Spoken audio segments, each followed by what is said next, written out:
I'm ready. Wait, what episode Oh yeah, is what this? are we supposed to look at? Sorry, let's just call it the best episode and go there. How tan I am. You are very tan, yeah. I am not tan. This is as tan as I ever get, and this is about. You're tanner than I am. That's probably why you hired me. So you can be tanner than me. You're listening to the Port City Podcast, where Portsmouth businessmen and women take the mic. Now on to the show with your hosts, Ben Van Camp and Jen Stevens. Welcome everybody to episode number 6 of the Port City Podcast.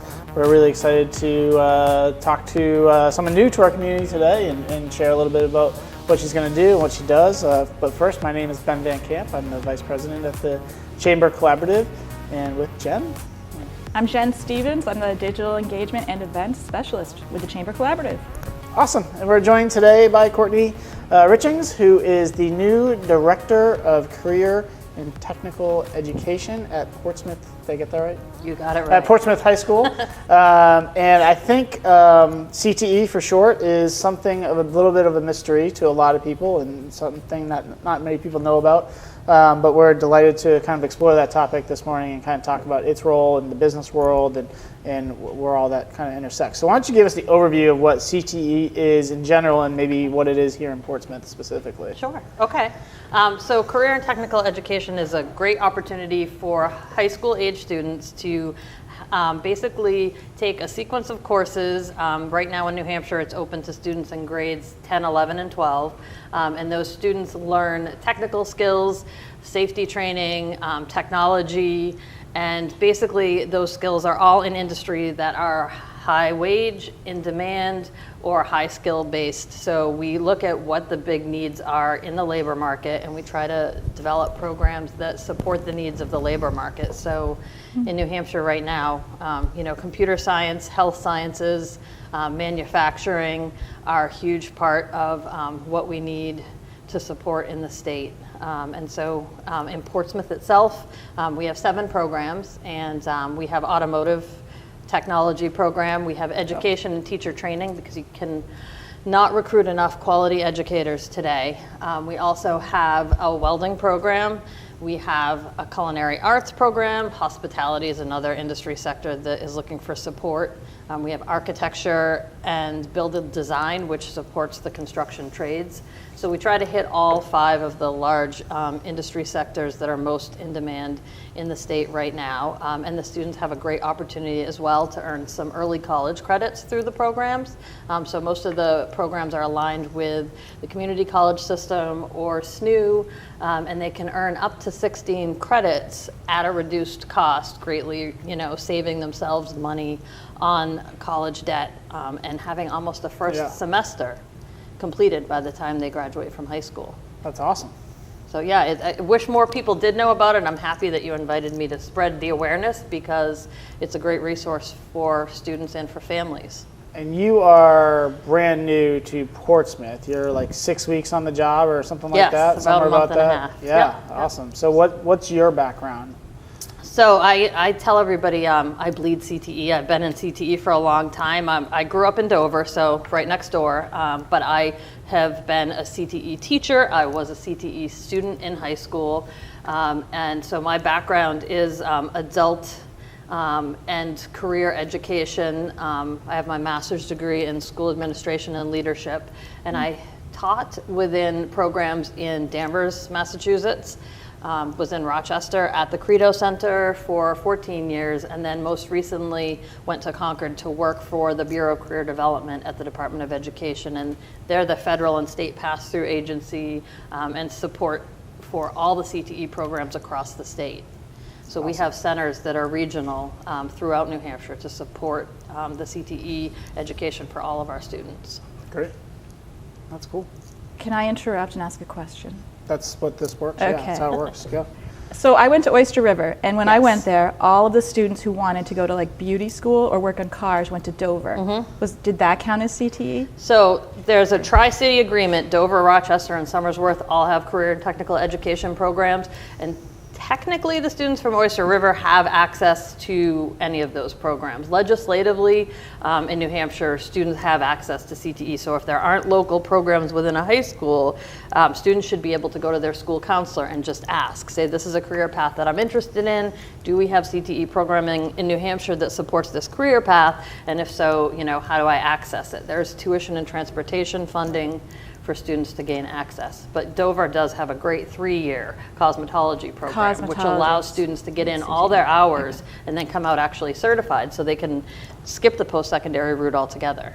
And I know that the new Dover High School, that was a big focus of a lot of that development. I mean, that the facility there is just really amazing. It's a huge undertaking. So Rochester's in the middle of a renovation project right now. Dover and Salem just finished renovation projects, Plymouth as well. And I think anybody who's interested in career and technical education, just learning more about it, calling one of those CTE directors and asking Salem or Dover for a tour of the centers.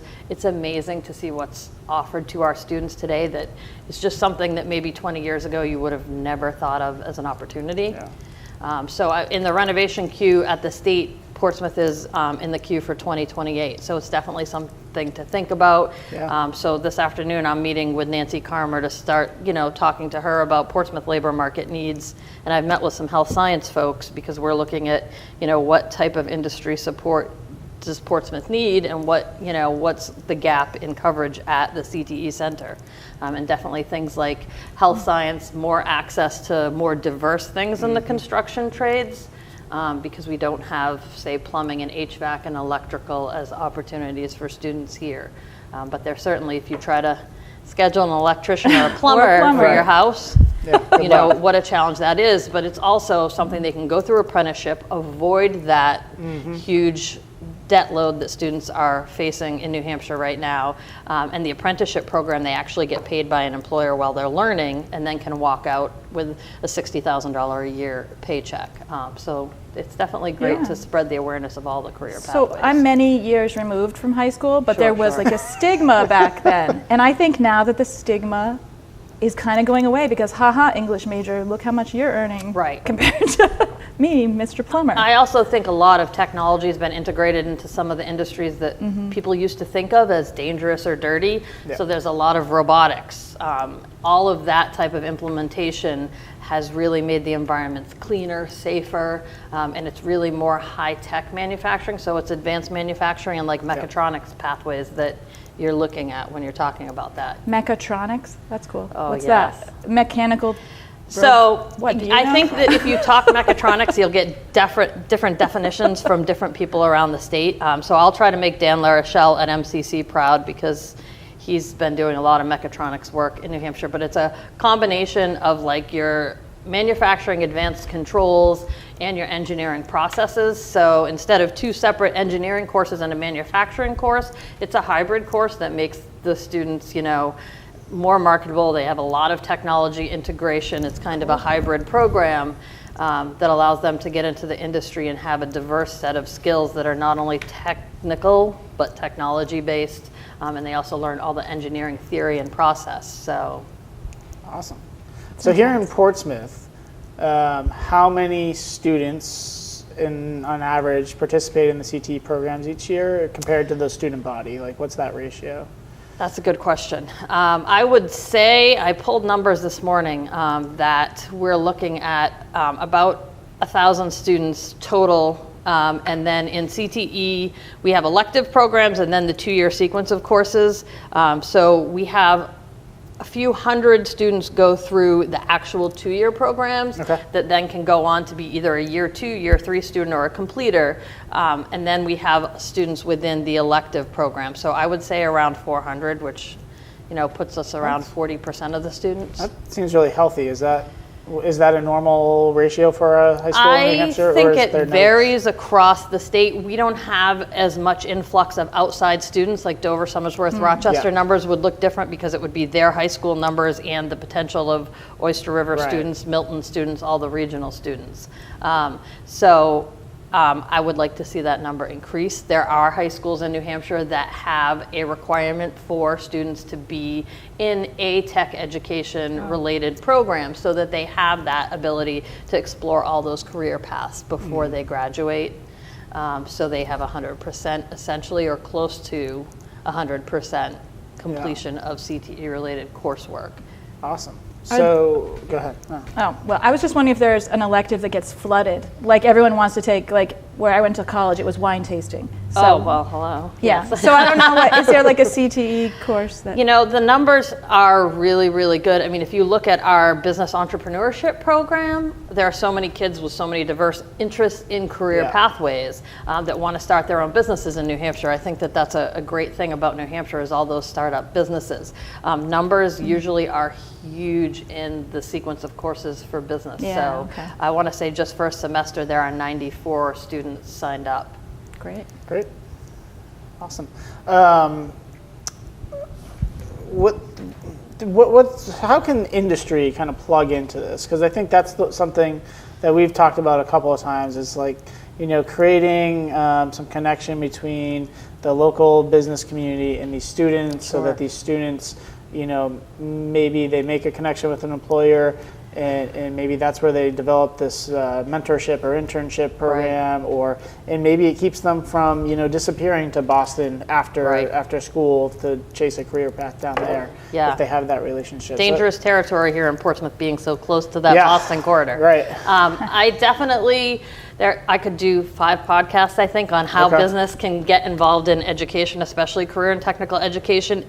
Every single one of the CTE programs has a program advisory committee, and the program advisory committee is comprised of post-secondary partners, industry partners, alumni, parents and guardians of students, and they go in and they look at the curriculum, they look at the lab, they talk about what's new in technology in the field, they look at safety, and they try to keep all of the programs current and cutting edge. So that kind of participation of shared expertise is fantastic. Right. They also come in to do all kinds of work-based learning and extended learning opportunity activities. So, I mean, anybody who's interested in getting more involved with the schools, I would love to have folks contact me if you can add my contact information in somewhere. We have a career counselor who works with students to set up internships and job shadow opportunities.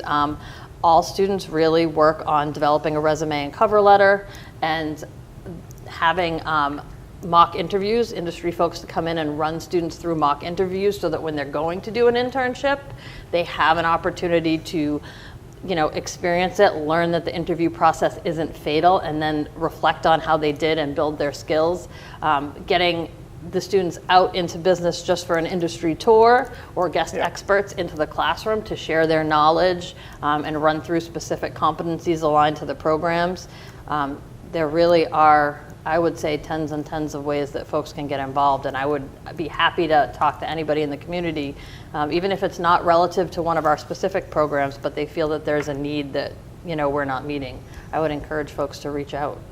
Yeah, it's a really interesting center, and it's located within the high school, and I've been there many times and had an opportunity to observe classes and meet these students and sit and have lunch with these students and just, you know, get that time, and it's really a nice opportunity for people, and I hope more people do take advantage of that because the kids are great. I mean, they're phenomenal once you sit down and talk to them. The teacher team's fantastic. Yep, great group. And, you know, we've talked about having the opportunity to bring the public in through a chamber event. I hope that's something that we can coordinate on, because any opportunity, I think, to bring the community into the schools and get them involved is great. We're going to have a night school course running for Great Bay Community College for welding this fall. And so, again, whether it's post-secondary or industry, we're always looking for ways to partner. I've had a chance to talk to some folks at like the Edgewood Center and Clipper Home and the Portsmouth Regional Hospital about trying to do something to fulfill those health science needs. So, and I think people, you know, we're sitting here at PPM TV, and I haven't really talked about the PPM TV program, but we have students that go out to gain the technical skills necessary to run a podcast just like this. Yeah.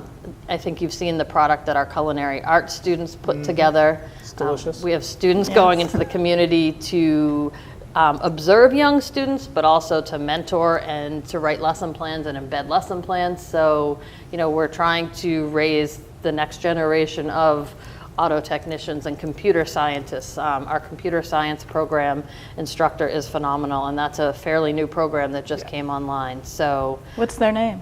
What? The computer science person. Oh, Gordon Reynolds is the computer science teacher. I like name drops. Okay, fantastic. And yeah, so he's great. And they just developed a crazy zombie video game that the students could pilot and try. So their coding skills, their programming skills They're awesome. pretty I phenomenal. want to play. Well, cool. Yes, I did try it. That's fun.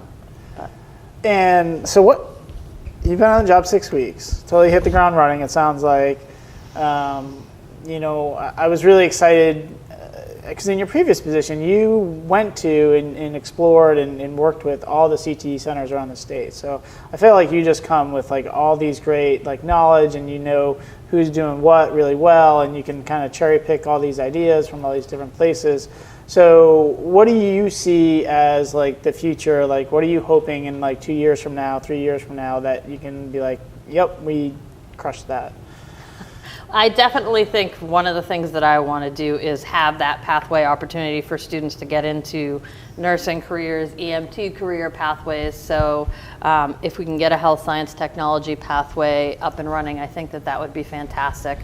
We have a maker space, and that's involved really with our architecture design build program right now, but I'd like to get computer science in there. I'd like to see more technology resources built up in there, get the teachers some more PD. And I haven't talked about folks about this, but I'd love to see even the community have more access. There's a robotics club that runs at the school as well. And so to get that maker space really utilized, and just find that we're getting all of our teachers out there more to connect with industry, and getting more of our students. If every student in CTE had the opportunity to actually go out into a work-based learning placement and really apply the skills that they're learning in the classroom, I think that would be a huge win for everybody and a great resume builder for the students. Yeah. And I would like to continue to build the opportunities that we have to align with post-secondary, to provide credits at a reduced rate so that we're lowering that, fiscal burden on families when they head to post-secondary, because it should be accessible to everybody and affordable for everybody. That's awesome. Cool.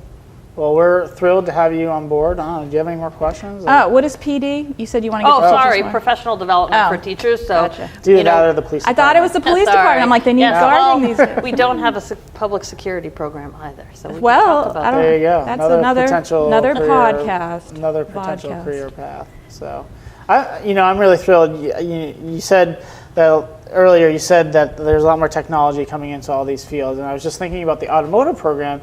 And I have a 10-year-old son, and he is obsessed with Teslas. He's just obsessed with Teslas. And I was like, and that kind of struck me when you said a lot more technology going in these fields. Think about the amount of technology in a Tesla, in servicing a Tesla, because you have all the normal car stuff, your suspension and all that sort of stuff. But then you have this amazingly complicated technical machine that is phenomenal. I feel like we should get that sponsored, that program at Portsmouth High School, a Tesla repair center. Yeah, sure. Well, you'd be surprised, but Tesla's getting involved with some of our state's post-secondary programs, so you'll have to stay tuned and learn more about that from those folks if they haven't shared that with you. That's awesome. Well, we're delighted to have you here in Portsmouth. I think the future is very bright for CTE and our young people, and I just love these pathways to getting these people into young students into these coming out of high school with some college credit under their belt at an affordable price. I think all that is just hitting so many nails on the head for success for these folks. Is just killer. So, well, thank you for having me here. It's about what's best for the kids, and really having happy, successful students that find the right pathway to maintain that happiness and success. So awesome. Well, get involved, business community, get out there, come explore the CTE Center, get to know it, get to know these students. I think you'll be super impressed, and I think the more engagement we have from the business community, the stronger it'll make everything. So absolutely. We're thrilled. All right. Thank you. Thank you. Excited. And stay tuned for a future episode. We're going to be talking with David J. Murray. I always got to put the J in there, with the Clear Eye photo, and he's going to be phenomenal. So we're Appreciate your time, Courtney, and stay tuned for more. Take care.